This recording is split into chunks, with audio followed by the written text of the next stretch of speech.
Hello and welcome to Bread and Rosaries, the leftist Christian podcast officially sponsored by BP, BAE Systems and the Liberation Theology Gathering. I'm Adam Spears and I'm joined by Jonny Bell. Hi, Jonny. Hello. And by the Reverend Chris Howson for his third appearance. Chris and Sarah Molyneux-Hetherington are apparently locked in a life and death struggle over who will have the most appearances on the show. Both at 3 each at the moment. I think you're winning, Adam. You're winning because you've been on a lot, haven't you? I have, yeah. And Johnny's a regular as well. We've got a long way to catch up. Yeah, I did try to keep Jonny off the show for quite a while, but we sort of you should have seen when we invited Jonny to become a co-host, you should have seen how quickly he leapt at the chance. He was like, oh yes, I'd love to do that. Oh, he has a rather fine beard for it. We are a bit beardy men, a little bit today, a little bit meaty. I'm sorry about that. And do you say set in a bit? Yeah. I wasn't say old and middle class, but I don't want to be so disparaging of Adam. But for which one of those? No, you said that I'm in the running with. Is it Sarah? Who is it? Sarah? Yeah, Ben's wife. Okay, she's a good lefty. But yeah, no, thanks for having me on. I love being on. It's always nice to catch up with you, and I hope other people who are listening in who are thinking good lefty Christian stuff. It's very exciting, yeah. And we're getting ready for our conference, so it's nice to be on. I'm glad we're sponsoring it along with BP and all those good people. Wonderful. Love the advert for us. Yeah. I mean, we've sort of said a little bit already, but do you want to just sort of introduce yourself a little bit? Yeah, sure. So my name is Chris Howson. I'm an activist priest. I call myself a Liberation Theologian. I work up in Sunderland in the northeast of England. I'm a chaplain to the University of Sunderland, which is the strongest widening participation university in the country. And I'm an associate minister in Sunderland Minster, which is in the heart of the city of Sunderland. A lot of my work is with refugees. I'm the chair of Sunderland City of Sanctuary, pushing a city that's not historically had good relationships with other faiths, let alone refugees, pushing them into the next gear of working with those who come from very marginal backgrounds.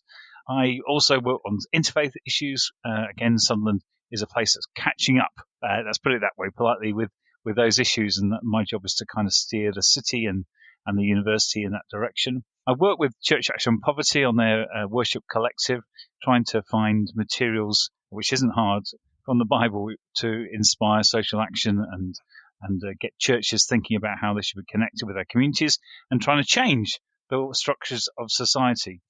My other thing that I do, I guess, is a little bit of activism, particularly on peace issues. And recently I was down at Dicey, the big arms fair that happens every 2 years in London, where we held a very successful blockade of the entrance using tasing against the tanks. Tase against tanks, something I developed a while back, and it's really simple because the tase chant's very simple and it's easy to get people to sing them, but we kind of change the words and make them very directly against the arms trade. And it was a really tough one because it was a heat wave when we were doing our blockade. So finding a way of keeping morale going and keeping it going for a while was tough. But tasing against the tank, really successful blockade this year. I'm really proud of, I think it was the Bishop of Colchester who joined us as well, which was very, very brave of him. Though he and others had to move on before the police got rather shirty with us. But so bit of peace activism, stuff around refugees, because I think it's really important for the churches in the country to react to what the government is doing on refugee issues. If we talk about issues of the week, Suella Braverman's appalling attack on the Human Rights Convention is shocking indeed. So I'm really interested in churches that are doing stuff around poverty, issues where churches are doing stuff about welcome, refugees, and I love working with students. That's a real pleasure. Though I feel I'm getting a bit old for it, but I still enjoy it. But the other thing is that we have every year or every other year the Liberation Theology Gathering. It's hosted by a library which I run up here in Sunderland. Perhaps we'll talk about that later, but it's a library of liberation theologies: Black theology, LGBTQ+, theology, green theology, feminist theology. Some of the Latin American theologies and South African theologies that have inspired the Liberation Theology movement. So lots of good stuff. Excellent, thank you. Was that enough? No, that's great. I droned on. I just went on there. Yeah, well, it makes my job easier. But we will talk about a lot more of that stuff, especially the Liberation Theology Gathering, a lot more later in this episode. Before we do that, I think we're going to start with our regular segment, What Else Is On My Mind Grapes? What else is on my mind, grapes? I think, first of all, I want to very briefly mention, because I feel like we need to, that I think we will say official enemy of the podcast, the Reverend Calvin Robinson, was this week suspended by GB News for his role in the Lawrence Fox and Dan Wootton thing. That's big news all over the place at the moment, so I'm not going to say too much about that. He is a priest, isn't he? He is a priest in I think it's in the Free Church of England. Are we not free? Am I in the unfree Church of England? I'm afraid... am I in the wrong bit? Should I join him? I don't think you should. I mean...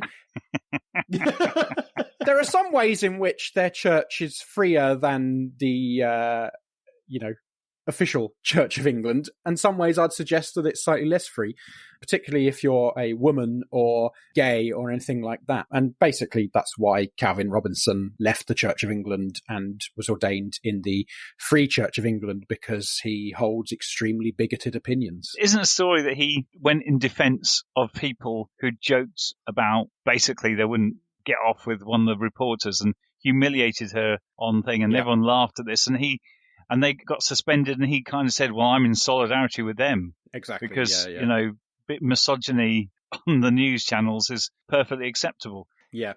So anyway, that's happened. I just wanted to acknowledge that. Has he been a guest on the show? Has you not had him on? He's featured on the show, but he's not been exactly a guest. Okay. He's been a topic.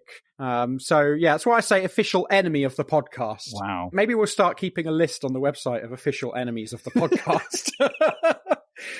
So I wanted to mention that. The other thing I wanted to talk about in a little bit more depth than that is an article that's actually about a study that says that fathers have a, quote, unique effect on children's educational outcomes. Jonny, I believe you have quite a lot to say about this article, having had a look at the study as well. What I will say from the outset is there's a lot to be skeptical of this particular study. Why don't you tell us a little bit about that? So, to start with the first paragraph of the article, it says, children whose fathers read, play, sing, and draw with them show a small but significant increase in their educational attainment at primary school, according to research that suggests just 10 minutes a day could make a difference. That ain't true.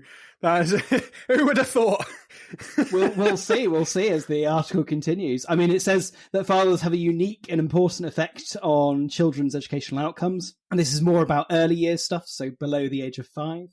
The article also makes an assumption that both parents are male and female and that they're both around. I kind of came across this article and I thought, it's from The Guardian, and I thought it was a bit clickbaity from the title. I was like, surely not. Surely they're just doing that as clickbait. But I think the article actually believes that sentiment that fathers have this really significant role to play, with the implication that it's really significant because women are already just doing that anyway, kind of thing. Mothers are already there doing it. And fathers, they have a really special role in this. And it feeds into that narrative that when fathers are doing just a small modicum of parenting or good parenting, that they're really praised, when actually I think that's just like the base point of where they should be. That should just be expected in many ways. But instead it's lauded and celebrated. A bit like when we do a little bit of housework. It's like, whoa! Yeah. Oh, well done Absolutely. him. Well done him for doing a little bit of housework. Oh, he cooked a meal? Well done him. Absolutely. And looking at the actual article, which they didn't cite, it was actually a bit difficult to find, but I had to follow Leeds University and Dr. Helen Norman, who was one of the main people who headed it up. But it also, the actual study, when I looked at it, has some interesting things to say that obviously the article doesn't talk about, but one of the best parts in the study says the pattern is similar for mothers. So what's it saying? It basically, so the study is a part of a whole host of other studies, so it's part of a bigger thing that's going on, and it's just one small aspect of what they're looking at.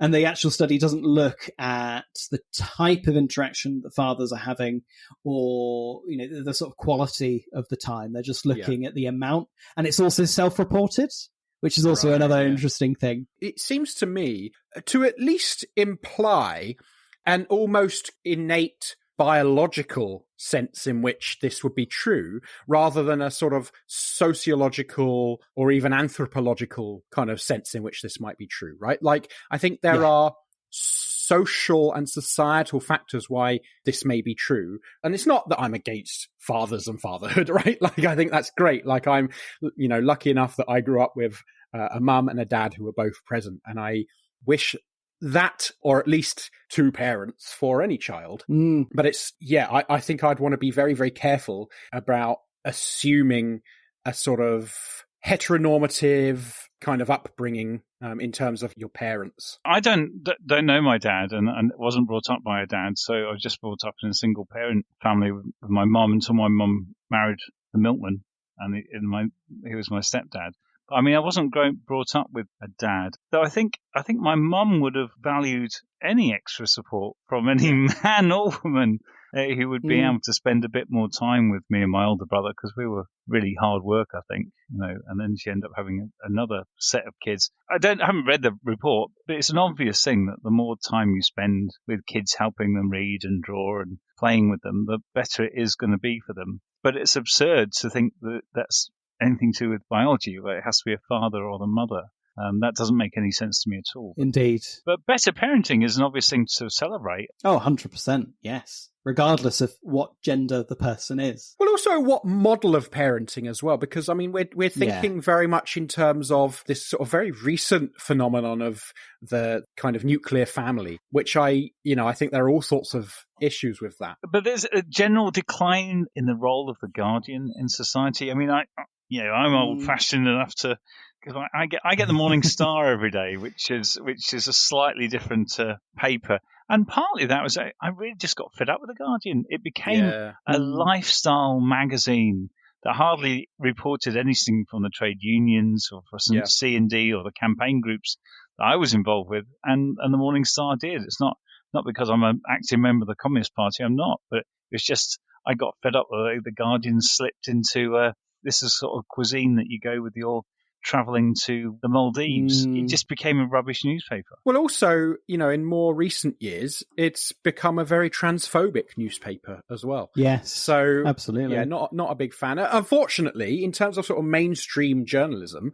it's about the best you're going to do, which is deeply frustrating. I mean, it's like anything. I mean, you can't slam it completely. Naomi Klein has just started doing work for the Guardian, so I think it's never going to be a perfect world, but I just found the whole tone of the Guardian really just not there for me. I've moved away from it.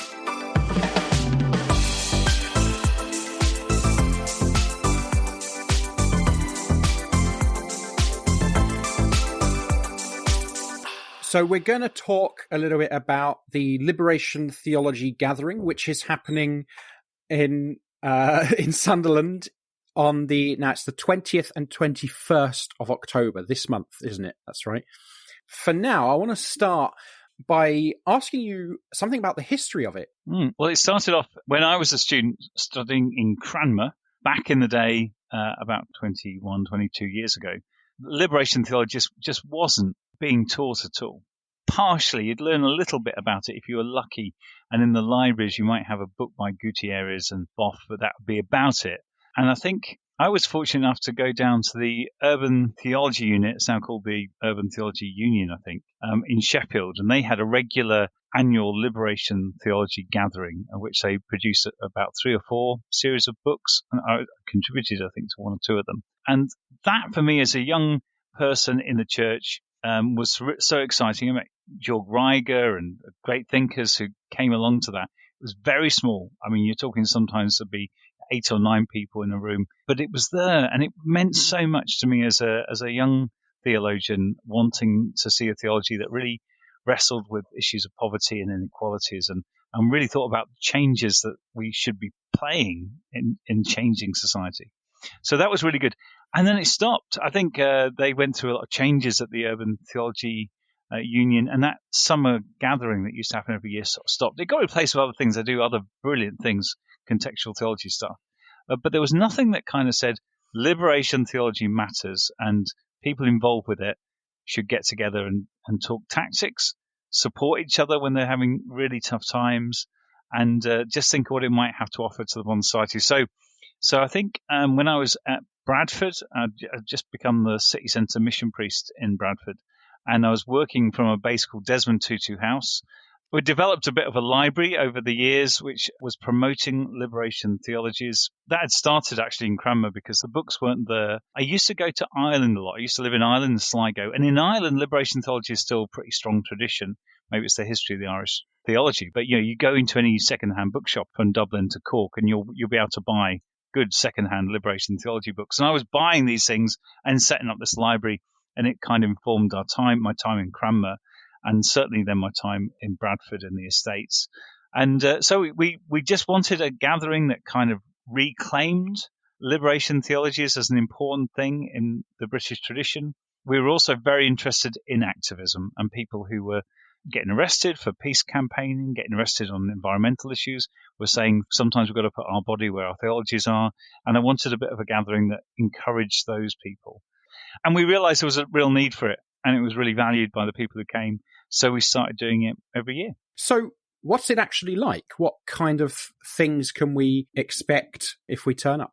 So on the Friday, there's a film. We have a physical film. People are going to watch a film called Son of Man, which is a South African retelling of the Gospels, which is probably one of the best liberation theology films ever made and needs to be seen again and again and again. It's brilliant. So we're showing that at about 5 o'clock. And then we'll be doing the Zoom thing from 7:30 to 9:30. So you can have a Zoom call if you want on the Friday, where this year we'll be talking about books that have inspired us. And people like Victoria Turner will be joining us for that bit as well, from Sabeel, Palestinian liberation theology stuff that she's working in Edinburgh. But on the real thing, on Saturday, people gathering together. On the morning, we've got Church Action and Poverty coming to speak to us. I personally think that Church Action and Poverty are really doing the business on the ground throughout the country and encouraging really sort of more thought-provoking work around issues of poverty. They're really good. So we're going to learn about their new campaigns that they're working on. I think it's Neil, the director, is coming to speak to us, so that'd be really good. And he'll also want us to begin thinking more about what our response to that campaigning is, what we might want to be doing in our churches or in our lives. So that's our first talk. And the second bit is going to be from Just Money. And I know that Sue Richardson, former theologian for Christian Aid, has been working with Just Money to try and get Christians thinking about money. And, where liberation theologians think a lot about the economy and what's going on, and thinking about money in the economy is really important. And often we're not always entirely sure what we think about these things. So Just Money are going to do a bit more on practical responses to financial stuff. SEM are coming along. I love SEM. Student Christian Movement have kept the fire going for radicalism for a long time, in all their history. And they're going to come and, I think, lead part of our worship and getting us to think creatively about inclusion and radicalness. And I'm really excited about them being there. Then there's some space for people to just bring up the stuff that's affecting them. A lot of people who come to these conferences are dealing with difficult issues, or they're wrestling with stuff in their locality. And just sharing some of their wisdom or some of their problems is an important part of the conference. And then we're going to be talking about a little bit of podcasting, I think. We've got some key liberation and leftist podcasters going to talk about how we can share, I guess, information in different ways. So that bit sounds awful. No, it's going to be wonderful. I mean, Adam's going to be there, so, Adam's going to be there, but you've invited someone quite interesting, involved in liberation theology podcasting. So that's going to be great. Yeah, we've invited Matt Bernico to join us on this panel to talk about podcasting. So Matt Bernico is one of the co-hosts from the Magnificast, who, I assume that anyone who listens to this podcast listens to them as well. If you don't, I don't know how that's happened. They are like the OG kind of lefty Christian podcast based in the US. So we're really excited to be a part of that as well. Yeah, that's great. I mean, Victoria Turner was hoping to come down from Edinburgh and do the session on Sabeel on the Saturday, but she's got a driving test on that day, and she can't. They're really hard to get, so she's begged me if she can just come to the bit online. and talk about, I mean, she wrote that brilliant, is it called Young, Woke and Christian? But that a really good book. And she's one of the editors and contributors to that book.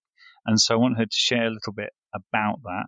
I think on that session, we've got Graham Adams from Holy Anarchy. He'll be coming and sharing something about his book and work. And then on the Zoom, we'll be encouraging everyone who comes just to say what books really inspired you or helped you on your Christian journey or your faith journey. I'm quite looking forward to that discussion as well. We hope to have 1 or 2 surprises in that bit as well. But hopefully the post-COVID stuff has gone and enough people will gather. I won't say enough people. Honestly, we've had meetings of sort of 15, 20 and they've been brilliant. So, if we get that plus, I'll be really happy. But I'm hoping we'll get about 30 odd folk in the Minster. If it's under 25, we can all fit in my really cool hippie yurt, which would be really cool. But otherwise, we've got the Minster for the day, and that would be nice. I was going to say, can you talk to us about the yurt? I know that's one of your favourite topics as well, is this yurt that you've got in Sunderland Minster. I love a good yurt. Who doesn't? But not a kind of glamping middle-class yurt, but a proper sort of, let's talk about issues, inner circle stuff. I mean, one thing I love about a yurt is it forces people to be in the round. And if you've read any of my work before, you'll know I'm very critical of the hierarchies that churches get wrapped into and the way worship is organised, its history in that, ends up with hierarchical structures, even in how we physically sit and all the rest of it. And so I'm interested in anything that kind of breaks that a little bit. A very good book called Circles of Dignity by North American Methodists about how do you break down and make things more circular so that people listen to each other and have genuine conversations with each other. So the yurt's a good place to do that, but we might be a bit too big to all fit in there this year. But we will certainly be using it for our prayers and for a cool space to hang out. Sunderland's great. If you've not been to Sunderland, it's a little bit, it's in the northeast. It's farther to get to, but full of good people. It's a hard city. I think someone described it earlier today was a place where people have big hands, big fists, and but big hearts as well. It's a tough city, but I love it, and I think I've learned a lot from being here. But it's also got amazing beaches, so come up and watch the dolphins, which we get every day. It's a surprising city. I was thrilled yesterday to go and hear Professor Michelle Brown, who's the world's leading expert on the Lindisfarne Gospels, and she was speaking about Bede and his history and the radical natures of Bede. And he's a Mackham, and if you're visiting, you must go to, I guess, St. Peter's Church, where he goes in at the age of 7 to become the great thinker and activist in some ways that he became. Fab.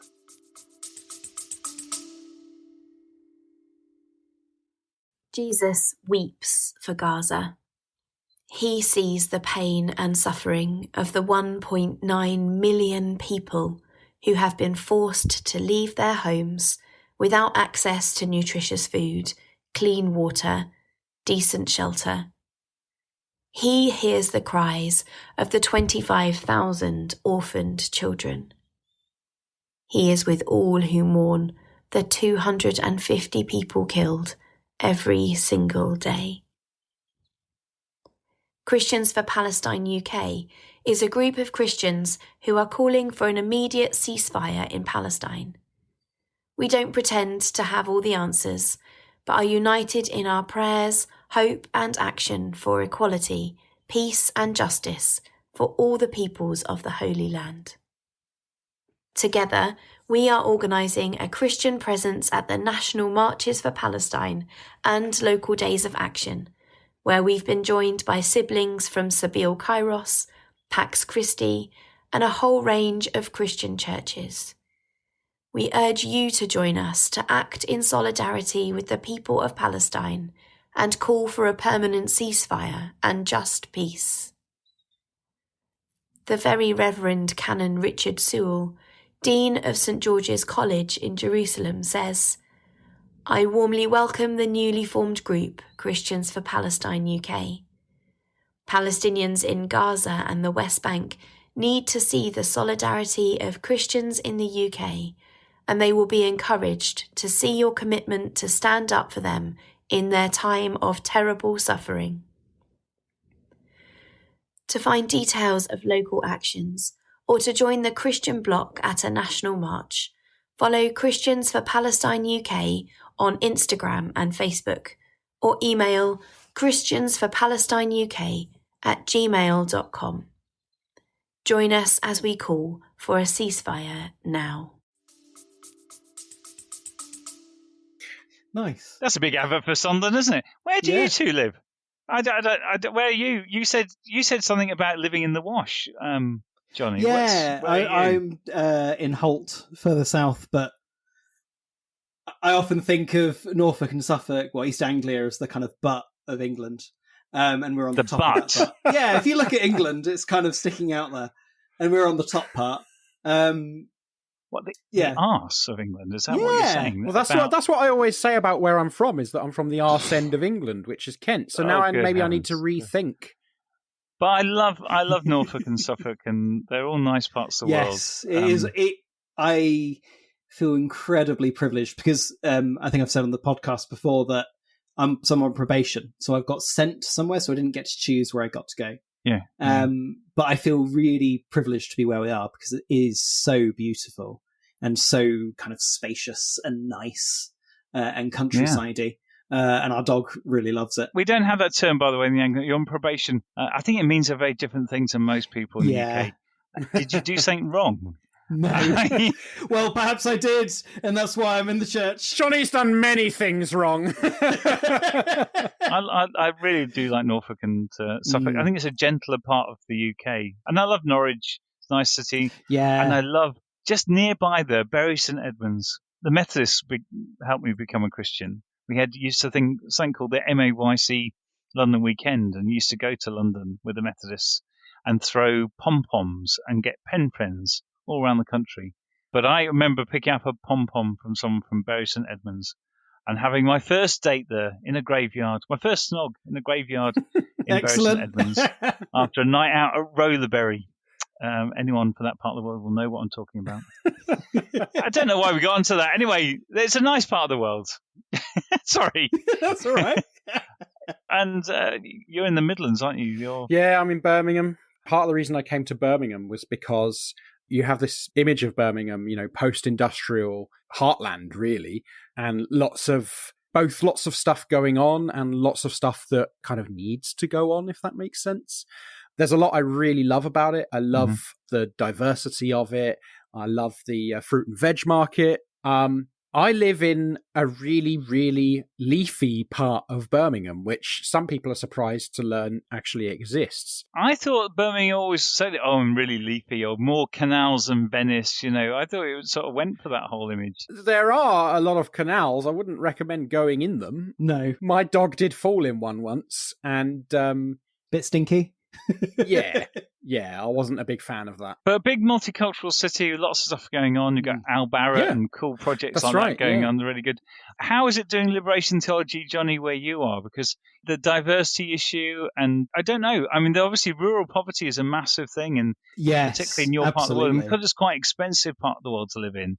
Local people who not have access to cash must really struggle. So does Liberation Theology kind of show itself in different forms in Norfolk? It's a really interesting question. I mean, I can only say for the churches I've got and the areas that I've got. So there is a real disparity between those who have and those who haven't. And it's quite noticeable.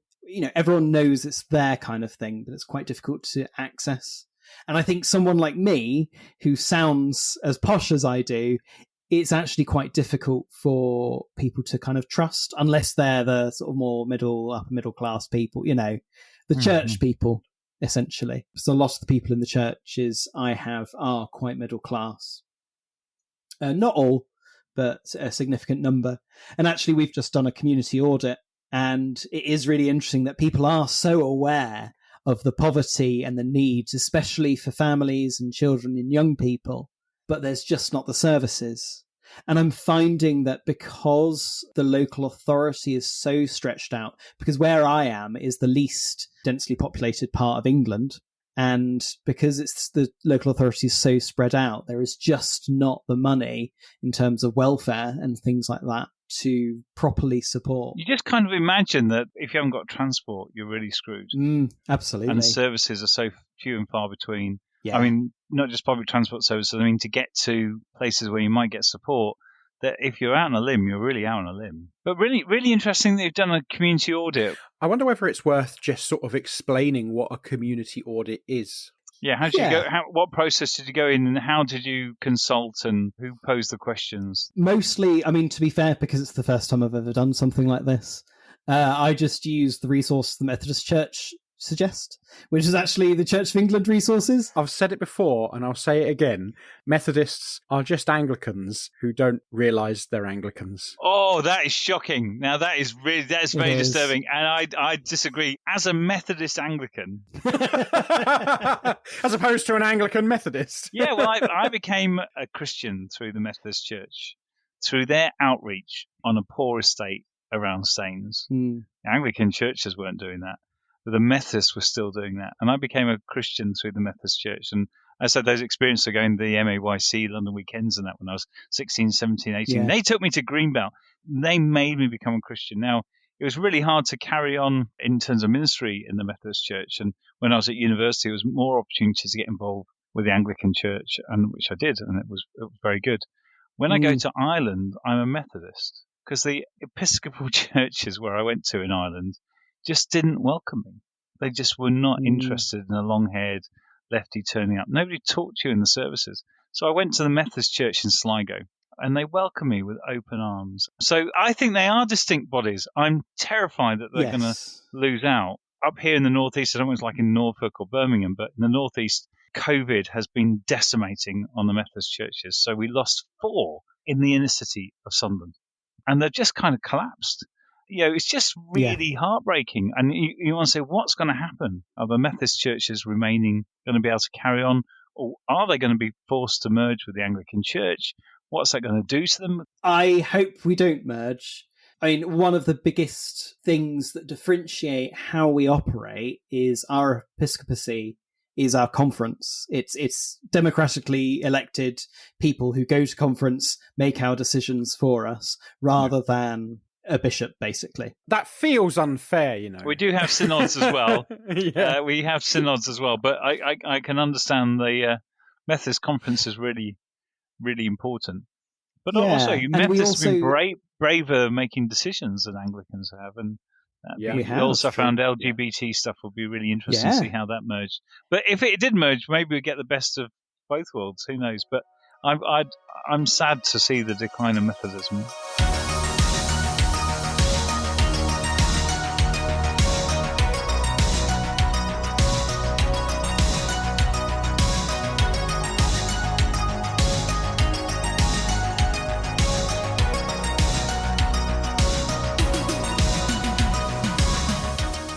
So, I mean, Ben keeps getting this wrong.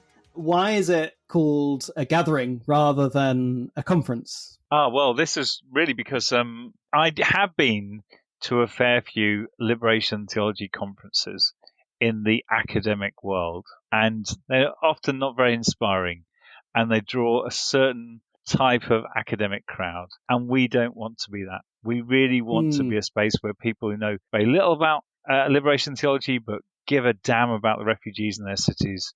You know, people have been battered by the system. People have lost their jobs because they've spoken out about stuff. We want a space where people feel safe to come together and talk about these things. We gather together. And, you know, I don't want to knock academic conferences. Obviously, there's an important role. But the academicization of liberation theology has been one of the terrible things that have happened to it. I was going to say, that's what liberation theology is, right? Like, liberation theology starts on the ground with practice, so it's a reason we call the gathering. Also, people kind of have a different expectation of what they're going to get at a conference. Lots of keynote speakers, and you watch other people do it. But liberation theology has got to be participatory. It's at the heart of it. The gathering has a more sense of us gathered together and sharing the stuff we know together, and that's a really important part of the Freirean nature of liberation theology, that how knowledge is shared. And so that's why a gathering rather than a conference. Is that what fairies do? Freire, Paulo Freire. Away with the Freireans. Never mind. And I guess that comes to the hierarchy stuff you're talking about of trying to get rid of. Here's a didactic thing of me telling you what you need to know, rather instead we have this lovely co-created space. Which I guess sort of leads on to, I mean, it's partially answered, but leads on to our next question. Who's it for? We obviously, I look back to the days of how important it was to me as a young theologian, as someone training in the ministry. So I'm hoping that particularly in the north of England, people who are training can realise there is an active theology that's really on the side of the people on the estates and on the people who are vulnerable. So I'd love for those people to come. Very locally, I'm hoping folk who are involved with more progressive stuff in the northeast will find a space to talk about their issues. So some young students who know nothing about theology but really think that the church ought to be on the side of the poor, I hope they come. And then one or two activists getting a chance to say, well, I'm doing this and this is working, or I'm doing this and it really ain't working. I need your support. And we often get people who come feel a bit crushed. People who I've been doing stuff with XR and my local church has now completely pushed me out because it can't cope with it. Over the years, it's been important for those people to have that space where they're not alone and they're encouraged and held. It's a big variety. I love it when people do come from a bit further afield, but I recognise that people find it hard to come to Sunderland for a day.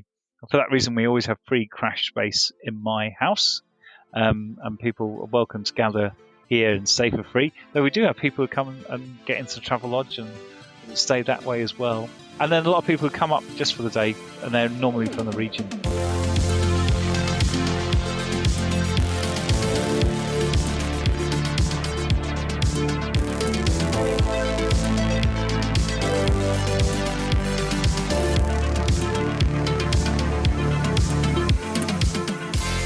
I think we're going to move on to talk about the Saint of the Week. Saint of the Week. The Liberation Theology Library is actually the Victor Hara Liberation Theology Library. And so we wanted to get you to talk to us about Victor Hara. Who was he? Why did you choose him to be the name of the library? It's actually, I think it's almost exactly 50 years since his death. He died on the 16th of September 1973, so a little over 50 years ago. And if people don't know who Victor Hara is, he was part of the government of Salvador Allende, who was the democratically elected Christian Marxist in Chile, and he died under Pinochet. I'll get into his death in a minute, but his life is fascinating. I mean, he came from a fairly poor working class background, but he really wanted to see changes in society. So his first hope was to join the church. He really thought the church, he'd read the Gospels and they fired him up with this Jesus on the side of the poor. And he joined the church and he goes to seminary. And at seminary, he discovers that the church in Chile is on the side of the rich. It clearly is on the side of the status quo and those with power. So he abandons the organized church in Chile and throws his lot in with the communists and trade unionists. And he's a great, incredible musician. And he decides to go around Chile listening to the music of the indigenous people, working class people, recording their sort of traditions and popularizing their music and recording incredible pieces of work. He becomes the most famous person in Chilean music culture. That if you get a chance to listen on Spotify to Victor Hara's music, it's extremely moving. When Salvador Allende is on the ascendancy, he gets involved with the party. He goes around supporting Allende by doing big concerts and generating support and part of those big mass movements to get Allende elected, as I say, the first Christian Marxist elected in South America. And obviously he becomes, I think, the Minister for Culture in the Allende government and suffers of the fact that Allende is attacked, as the whole of Chile is, by American foreign policy. So America they try and disrupt the economy. There's all sorts of issues going on that make it very hard, but they can't get rid of this elected government, which is popular by the people. They want to. In fact, they organize a second election, and Allende gets more votes. So the Americans decide the only way they can get rid of this troublesome government is by military means. And in September the 11th, 1973, there's a military coup in Chile. They bomb the presidential palace. Allende is murdered in the palace after negotiating everyone to get out there. Then he's shot. And then Pinochet takes power, and they begin a purge of everyone obviously involved in the government and everyone involved in leftist circles. Victor Jara is arrested and taken off to the big stadium in Santiago, the football stadium, where tens of thousands of trade unionists and leftists are taken. When they realize that they've got Victor Jara, he's taken, and the first thing they do is they smash all his fingers. They break them to pieces so that he'll never be able to play the guitar ever again. And then 2 days after that, they shoot him in the head and his body is dumped in the capital, in a rubbish dump. And his wife, who's a wonderful British ballerina, is the first to kind of break the news to the world of what's happened, not just to him, but to tens of thousands of people in that terrible coup. Because you have to remember that the West was supporting it. So the reporting of it kind of isn't that this is a terrible coup which is killing lots of people. It was like there's a mad left-wing government in Chile and there had to be, people were so fed up with it they had to get rid of it militarily. But the truth of what happens in Chile, slowly people get to hear about it. But Victor Jara wrote some of those beautiful songs. He wrote poems based on the Lord's Prayer. He wrote stuff that motivated people, but also talked about justice and a faith in humanity. And his work is breathtakingly beautiful. Levántate y mira la montaña, de donde viene el viento, el sol y el agua. Tú que manejas el curso de los ríos, tú que sembraste el vuelo de tu alma, levántate y mírate las manos para crecer, estréchala tu hermano, juntos iremos unidos en la sangre. Hoy es el tiempo que puede ser mañana. When we were looking for a name for our library, we wanted to celebrate and remember one of our compañeros, someone who lived and fought and died, trying to improve lives, trying to make life better for people who were struggling on the ground. A wonderful book that tells some of his story. I've got lots of books here, but Sheila Cassidy's Good Friday People was, I think, the book that popularised his story in the UK. Sheila Cassidy was a nurse. She'd gone out to Chile because it was cheaper and quicker to do the nursing course than it was in the UK. She'd gone out there and she was just there during the coup. She wasn't politicised at all. She was there during the coup. She saw what went on. And she treated a young, I think it was a communist or whatever, someone who was brought to her who had been shot. And she treated him and then he disappeared. And a few days later, she was arrested and electrocuted and had terrible things done to her. But then the British government organised for her to be brought back to the UK. And she, again, began telling these stories of what was really happening in Chile and wrote this incredible book, Good Friday People, which is so worth reading. And that made Victor Jara well known. In the 80s and 90s, I would say virtually nobody knows who he is now. I mean, Jonny, had you heard of Victor Jara? No, I hadn't actually. Though I will admit that in terms of liberation theology, I am quite ignorant about it. Really, it's only been mostly, I mean, I learned a little bit when I was at Queen's, but it's mostly what I'm teaching myself, really. Yeah. So we use the library to tell not just his story, but I look at my library over here. There's 5,000 books of radical theology from all around the world and wonderful, beautiful stuff, liberating stuff, always on the side of the people. We tend to say liberation theologies rather than liberation theology because, disability rights, LGBT rights, all these things, feminist theologies have all emerged from this contextual theology that basically said God is on the side of the marginalized. You can't read your Gospels and not recognize that.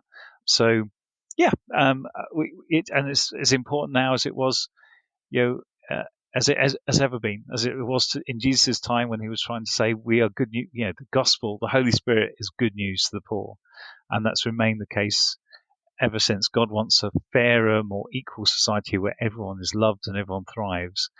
And hierarchies, power structures often frustrate that. And the job of the church and the job of us as people of faith is to change that and bring about the kingdom of God. That's why Jesus talks about the kingdom of God so much. Our job is to push for that place that is the opposite of all that injustice, but it's a place of love and hope and laughter and joy. One thing I want to pick up on there as well is the legitimacy of understanding a lot of these, what we call liberation theologies as standing in that tradition, because I have heard some people sort of make the claim that actually X, Y, or Z theology isn't liberation theology, that liberation theology is purely the sort of South and Latin American context. And one of the things I would sort of respond to with that, I'm sure, you'll be able to talk into this as well, is that the people who were writing about this, and it's worth bearing in mind that they're writing from praxis, right?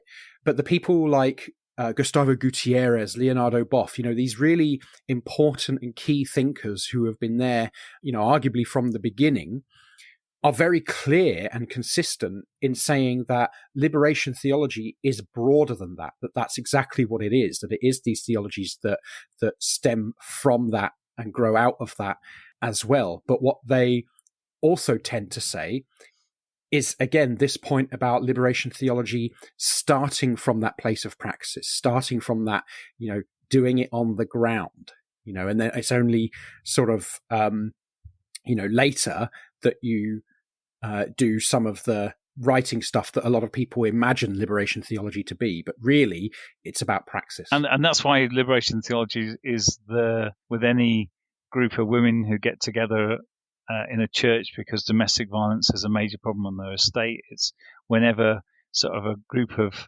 disabled Christians say, what about our access?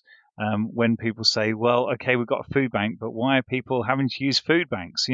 Liberation theology is there and is alive wherever liberating is needed to be done. One of the attacks on liberation theology was to say, well, look, it's about what happened in Latin America, what happened in the Catholic Church. It's very much about response to the Cold War was going on in that East-West kind of struggle. And that just was a way of marginalizing it and pushing it down and ignoring the great, women theologians from Asia who are writing about liberation theology, Desmond Tutu's and his daughter now still doing amazing work, from the African context, the Namibian liberation theologians, the liberation theologians working in places like Iona, where liberation theology is kind of still part of all that whole tradition of resistance to warfare and all the rest of it. So liberation theology is much bigger, but a way of kind of in the academic circles of quieting it down was saying it's just in the past. It's a thing from the 70s.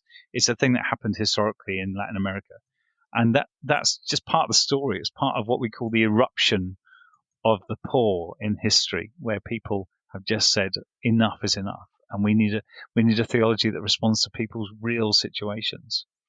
I mean, I discovered it really as a social worker, because the theology I was learning about, to be honest, had nothing to do with the kind of working class experiences that I'd had, or the people that I worked with in the Homewood estate, or some of the poorer parts of the UK. It's not just to say liberation theology just for the poor parts of the UK.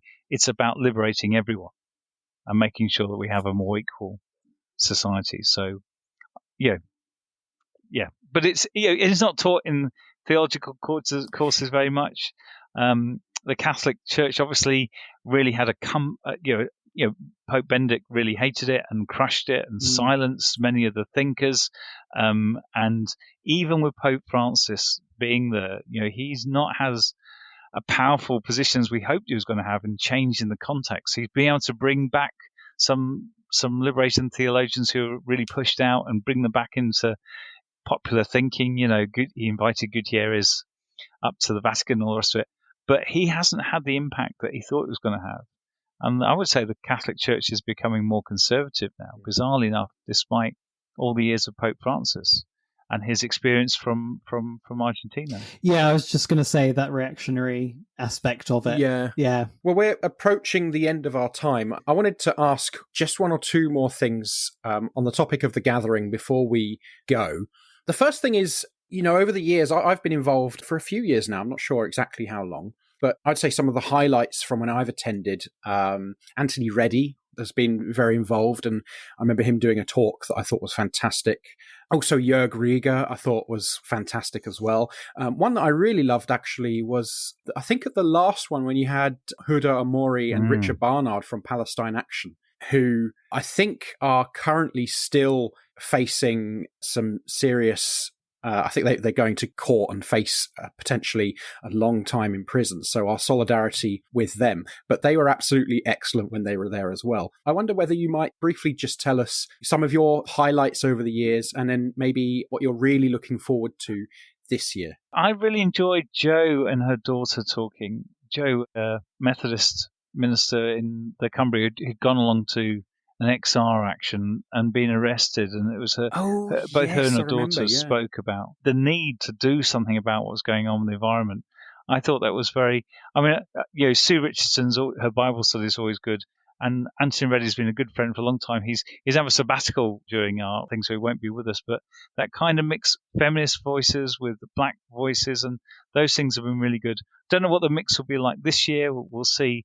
I'm genuinely more interested in the conversations I have around from the big talks, when people just say, this is the shit I've had to do, this terrible situation, I just want to offload some of this stuff. That's the thing I think I value most, giving some supportive voices to people who are on the edges. There's something actually about things like XR where, for all that we might want to sort of offer a more kind of nuanced critique of XR, and I think there absolutely is one to be had. One thing that it did do was really mobilize people and, in the most positive sense, radicalize people that you wouldn't necessarily otherwise expect to be radicalized. And I think that that's something that I've found that, the Liberation Theology Gathering kind of taps into really well. Well, it's just recognizing that civil disobedience and pushing the boundaries in terms of what we think is liberal theology is normalized at Liberation Theology. You're not seen as a complete lunatic outsider. It's normal that we realize that the society is wrong, the way we deal with the environment is wrong, the way we treat other people is wrong, and we can't just say it's wrong. We've got to change the rules and change the conditions around people and build that kingdom of God. And that's the normal conversation at a Liberation Theology Gathering. And we need to learn from each other, because it's a struggle, and therefore hearing new stories of what's worked in areas, hearing what's really hurting, all that is important. Final question then, how can people get involved? Well, come and you can contact... We've got our Facebook page. I feel very old-fashioned saying that. We've got a Facebook page, the Victor Harrer Liberation Theology Facebook page, and you can go on there, and I think on there is also the Eventbrite if you want to officially book in to come, but you can just sort of let us know on Facebook that you're hoping to come. You can send me an email at chris.howson. I don't know if you've got a way of letting people know this, but Chris. Yeah, we'll leave all this in the show notes as well. In the show notes, Chris.howson at Sunderland. You can ring me up, find out about if you want to stay here, if you want to crash. But I'd say if you want to get here cheaply, Grand Central from London, from York, is the best and cheapest way of doing it on the trains. I don't think there's a train strike for that couple of days, so we're going to be all right. But some people turn up by coach. But if you need accommodation, let me know. We've got a couple of people already booked in to crash here, but we've got room for a few more. And just ring me up if you've got any questions, and come and share your story from where you are, and you'll be valued and heard and loved. And we'll discover Sunderland. Chris, thank you so much for coming and joining us and telling us about the Liberation Theology Gathering today. As I say, we're going to include all of that information in the show notes. So if anyone wants to come, we really encourage you to just click on the show notes for this episode, and you can click on the links. It will make it really simple, really easy for you to sign up and come along. For now, though, we're going to say thank you very much. We are available in multiple places on Facebook, just like the gathering, Chris. We're old too. On our website, breadandrosaries.com, on Twitter at bread_rosaries, or you can email us breadandrosaries@gmail.com. Please do email us. We really love to hear from people if you've got questions, or you want to rant about how awful liberation theology is and we're all going to hell and that kind of thing. Great, send us a rant. We can't guarantee we'll be kind about it, but it'll be fun. It'll provide entertainment for us. Yeah, exactly. You can also support us on Patreon. The link is in the show notes. We really want to encourage people as well. It's really hard to get people to rate and review us in their podcast apps. Particularly helpful is Apple Podcasts. If anyone wants to rate and review us, please do rate and review us. We will, if you screenshot us your review, we will send you a free sticker. I promise you that. If you're in the UK, you will get a free Bread and Rosaries sticker. So please do rate and review us. It's so helpful when you do. Chris, thank you for joining us. Is there anywhere, you've sort of said where you can be found. Is there anywhere else you'd like to plug where you can be found online or elsewhere? No, just find us on, I use Facebook a lot. I don't mind people friending me if they've got questions as well. There's room for a few more on there. So you can friend me, Chris Howson, Howson. You can find me on Facebook. I am also on Instagram and these things, but I tend to really spend a lot of time on Facebook. And come up to Sunderland and discover it. I look forward to that very, very much. Jonny, you can't generally be found anywhere, can you? Not really, no. You can email me, jonathan.bell@methodist.org.uk. Nothing really exciting. You can rant at me as well as the Bread and Rosaries email. I'd recommend that. Yeah, rant at Jonny rather than the Bread and Rosaries email. That'd be great. Alternatively, you can rant at me on most social media apps at CommieXIAN. Chris and Jonny, thank you so much for joining us, and we will see you all next time. Bye-bye. God bless. Thank you very much. Thanks.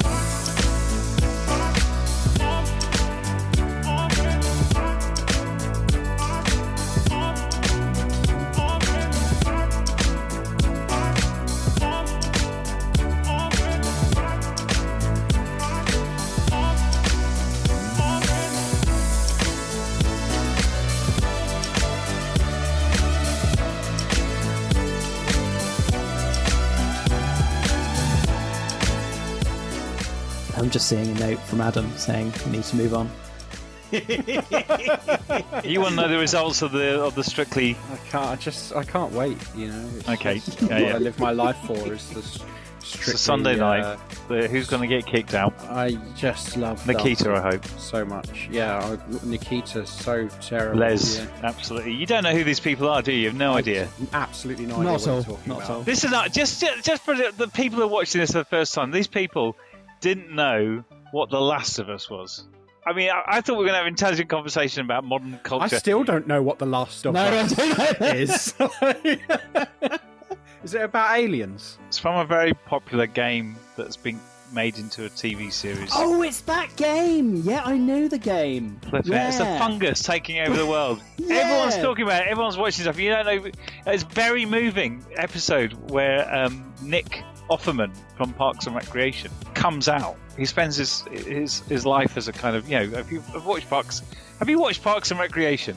I've seen like an episode or two. Oh god, this is terrible. You can't even have a conversation with you lot. It's just ridiculous.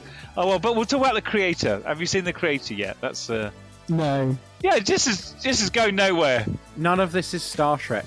I'm just not interested.